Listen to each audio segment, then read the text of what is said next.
Hello, it's day 6 of Healing on the Middle Passage.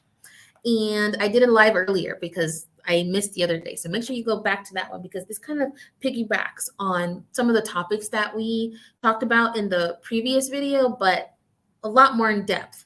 All right. So Healing on the Middle Passage, day 6. So if you haven't been following the series, I'm doing this because I've been called to do it. I've been wanting to do something to honor my ancestors, to honor the fact that they came here on a boat without without permission to come here. They came here and they decided to stay alive. They decided to endure squalor. They decided to endure harsh living conditions. They decided to endure eating terrible food. They decided to endure being a slave. They decided to endure. And for everything that they endured, I am here and I have this opportunity to go after my dreams. So I just want to thank them and acknowledge the fact that they've called upon me to heal the wounds inflicted on our lineages. And I'm answering that call by becoming a healer. I am a healer. And by showing others how to heal so they can answer their calling. So thank you, ancestors, for your sacrifice. I am here today honoring you, and I love you. All right, so let's get started today with the purpose of this video. So the purpose of this video is to show leaders how to overcome self-sabotage by healing your mother and father wounds. So you can self-actualize your gifts, own your power, and build generational wealth. So how do you know you have a mother and father wound affecting your ability to be seen as a leader so you can build generational wealth, touch more lives, and make an impact? Well, you have a mother and father wound if you self-sabotage your success, if you say no to yourself before others can say no to you first. Perhaps you don't show up fully to build your network, and it's causing you to leave money on the table because your network is your net worth. Perhaps it's causing you to feel like you are undeserving, not capable of sustaining success.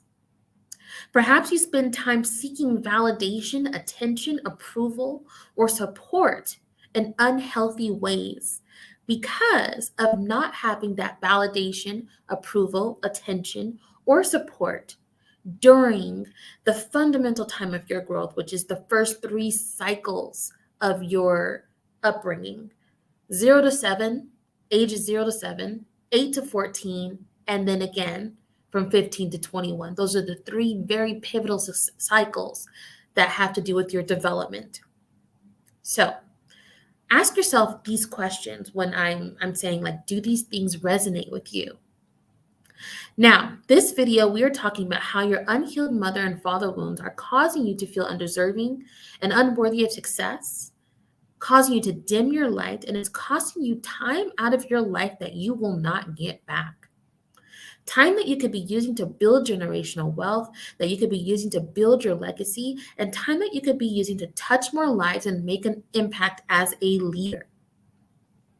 So if this all resonates with you, and if you've been watching my work for some time now, you're like, okay, well, how can I work with her? Go ahead and send me a DM and we could talk about how we can heal your mother and father wounds so you can radiate your light, impact more lives, and step fully into your power as a leader. All right. And ultimately, so you could build generational wealth, right?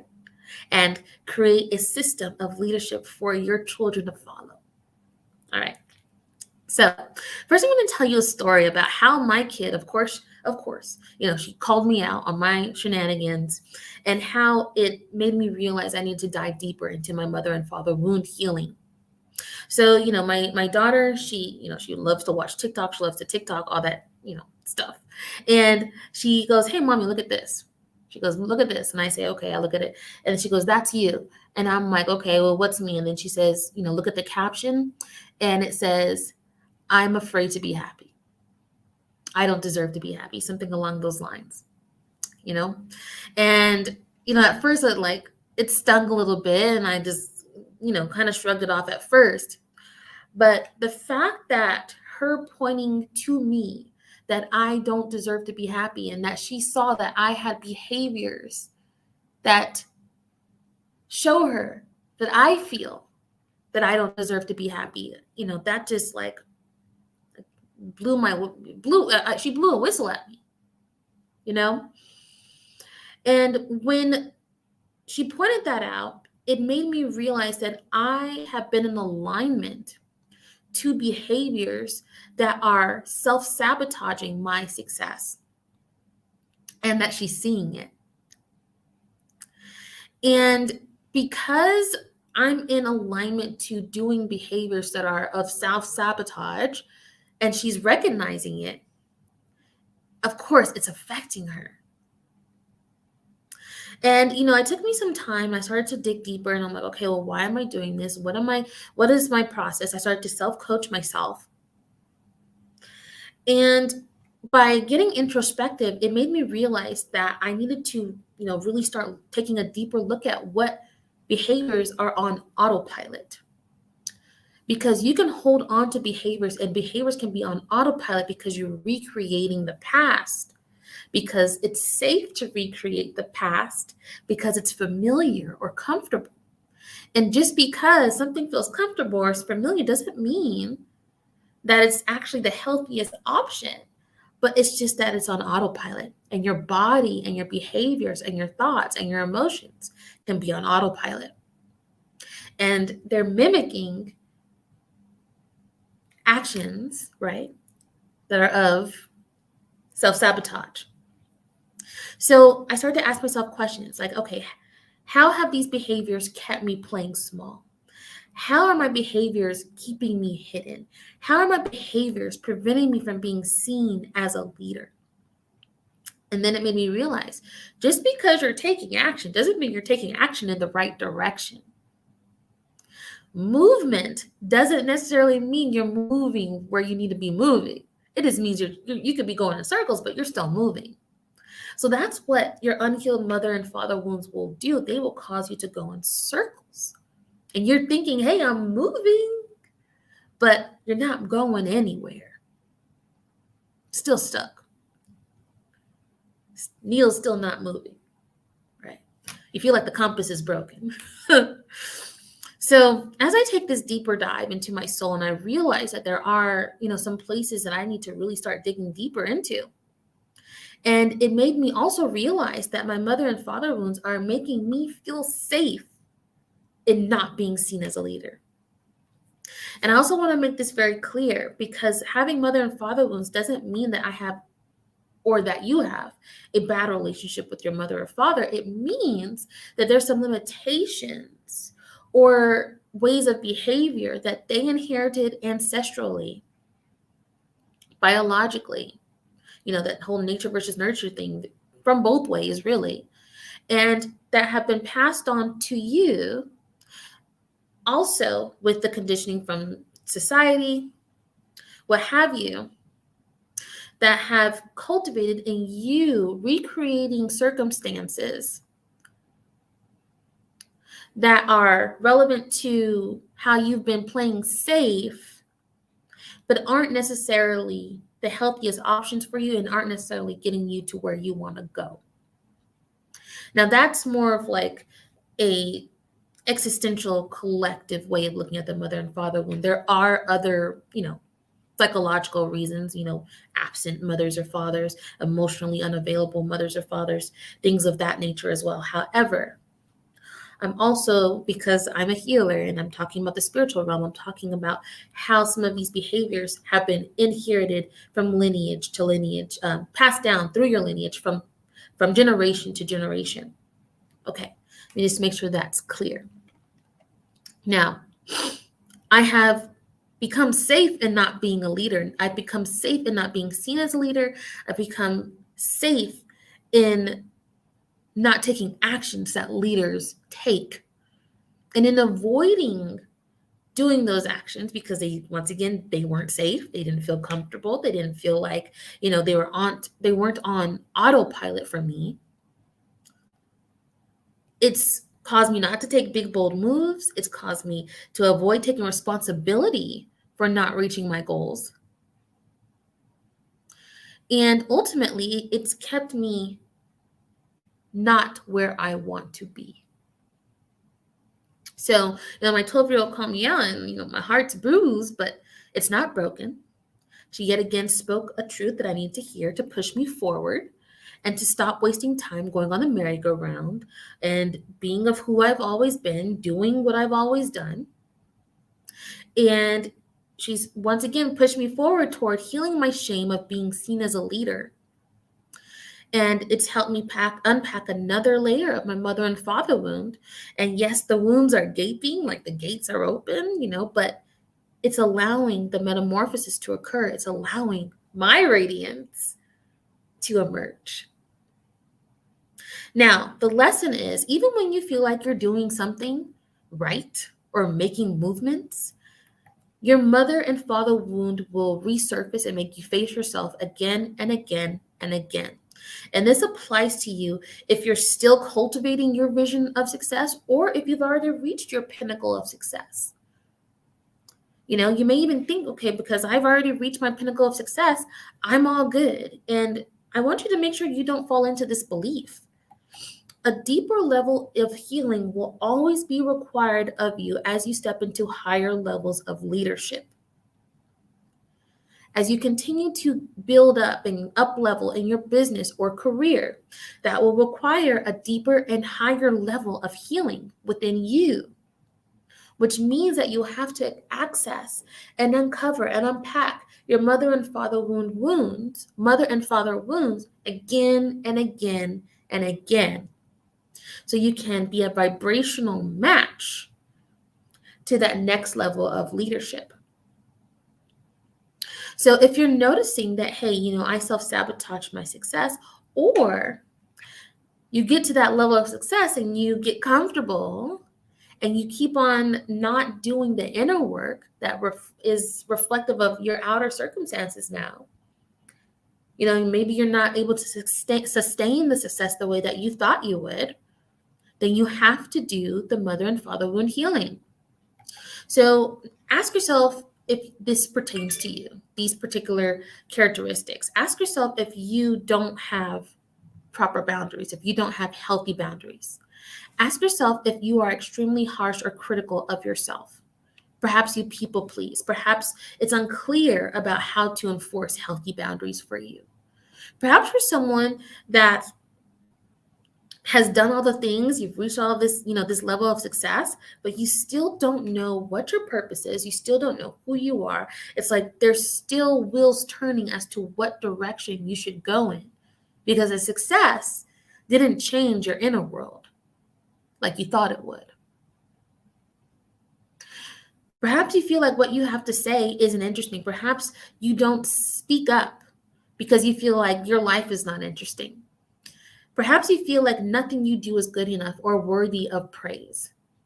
Perhaps you place a high value on how much you do throughout the day, how productive you are. Perhaps you have like this performance validation thing that you do. Like, okay, I checked all these boxes. I did all of this every day. And now I get the award for giving value because now my productivity has determined my value. And maybe you even validate your productivity and value by the level of exhaustion that you have at the end of the day.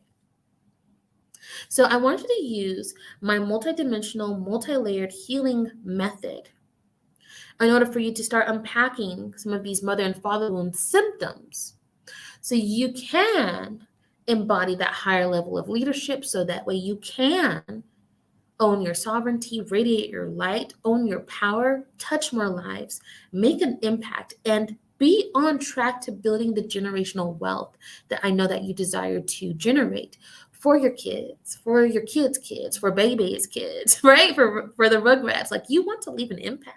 You want to be able to donate to nonprofits. You want to be able to maybe even build one, to have your wealth circulate to the point where you have helped thousands, maybe even millions of people. And people remember that you helped them change an aspect of their life. So you have to use my multidimensional, multi-layered healing method. It's called the EAT method, EAAT. Now, if all of this has resonated with you so far, send me a DM, Find out how we can work together. Find out how I can get you started on embodying that next level of leadership. Okay.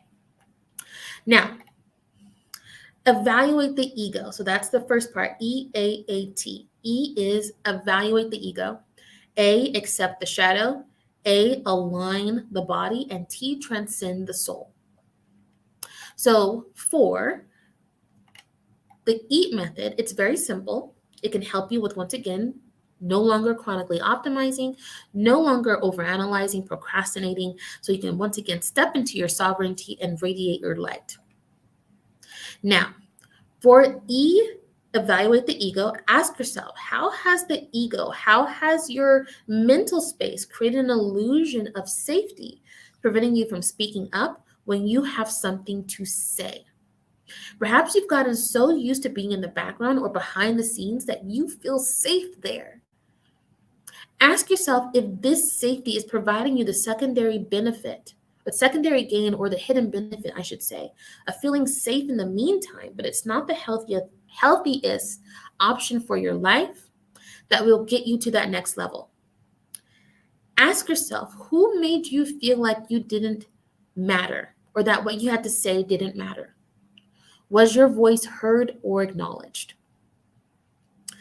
Now, A, accept the shadow. What favorable qualities are you afraid to show and for you to be noticed for, out of fear of judgment, out of fear of rejection, out of fear of not being accepted, right?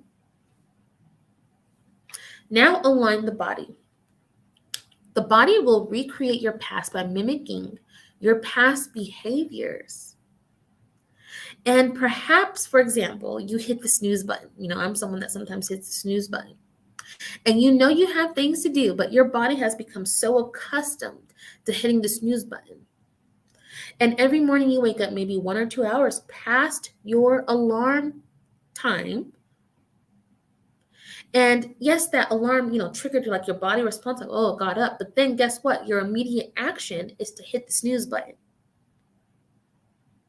And because you're delaying your wake up time, you're delaying your success, you're delaying waking up and making sure that you do certain tasks that are required of you. So in order for you to change the way that your body is responding to that initial alarm, you have to do something called get comfortable in the pause. So that initial alarm is a trigger. It triggers your body to respond. But your immediate response is to hit the snooze. Instead of hitting the snooze, pause yourself. Find a way to get comfortable in the pause. And elongate that pause. So that pause could be 2 to 4 seconds. Find a way to make it 5 to 6, 7 to 8, 9 to 10. Get comfortable in that pause. And this will change how you react to that alarm, that initial trigger. And it will also help you. Learn to extend the pause and the amount of time before you react. And this will create a new neural pathway in your brain where you can place a new action in place of that initial reaction that you used to do with hitting the snooze button. And then you can align your body to new behaviors with that initial hitting the snooze button. This is just a very simple example, but you get my point. You can apply that to different areas of your life. When you're supposed to speak up, that pause before you, like, okay, I'm not going to say anything. There's a pause. Elongate that pause. Go inward. Ask yourself, what is the hidden benefit of me not speaking up right now? Me not being told I have an attitude, perhaps. Me not being rejected for what I have to say, or people not agreeing with me. But what is the other of, and avoiding those things? But what is the other side of that? You speaking up. You saying what you have to say. You standing up for yourself. You saying something that someone else needs to hear. Once again, as a leader, and showing them that you're someone that they can trust as a leader, because you're owning your power of your voice. This is just, once again, an example. Okay, so we did EAA, now the T, transcend the soul. Look for repeating themes. Your soul will always create repeating themes in your life that relate to a particular problem that you need to solve. And each time you solve it, you vibrate higher toward your destiny. So, what is the repeating theme that you're seeing surrounding maybe your fear of showing up or not showing up fully? Oh, May I have your the attention, library. please? The library will be closing in 30 minutes. Okay, All public computers will shut down automatically in 15 minutes. beautiful. If you wish to register Oh for my a library goodness, card, it's please a do long so one. at this time. The library will be closing in 30 minutes. Thank Okay, you. beautiful. So know that how you do one thing is how you do everything. And when you change the way you show up in one area of your life, and make sure that you don't create tunnel vision because you're only focusing on changing that one area. Change in all areas, create a ripple effect. Okay, I'm showing up in this way more fully, and then different levels of fullness for you, and then I'm showing up this way with maybe it's for your business, maybe it's for your kids, showing up more present, maybe it's for your career, showing up on time, like different ways that you say that that you need to show up fully more. Okay. So when you do that, it creates a ripple effect where you become a vibrational match to your desires because you're starting to show up differently and you have elevated past a problem that was preventing you from showing up fully for your soul's calling. Okay. Now, I want you to follow these steps so you can once again overcome self-sabotage, heal your mother and father wounds, and so you can self-actualize your gifts and own your sovereignty, step into your power, and build generational wealth as a leader. Stop wasting time doing what you've always done, being where you've always been. It's time to shift out of that. So if my story resonated with you and you know that you're ready to make that shift, I want you to send me a DM so we can work together. Thank you again for watching day 6 of Healing on the Middle Passage. I can't believe we've already gone through 6 days. And I appreciate you. I appreciate you listening. I appreciate you being here. Make sure you listen back to some of the exercises that I gave you to do. Take some notes. Let me know if anything helped you or if anything shifted or resonated with you in the comments. I look forward to hearing back from all of you. I send you so much love. All right. And I can't wait to hear back from you. And yeah, sending you love. Bye.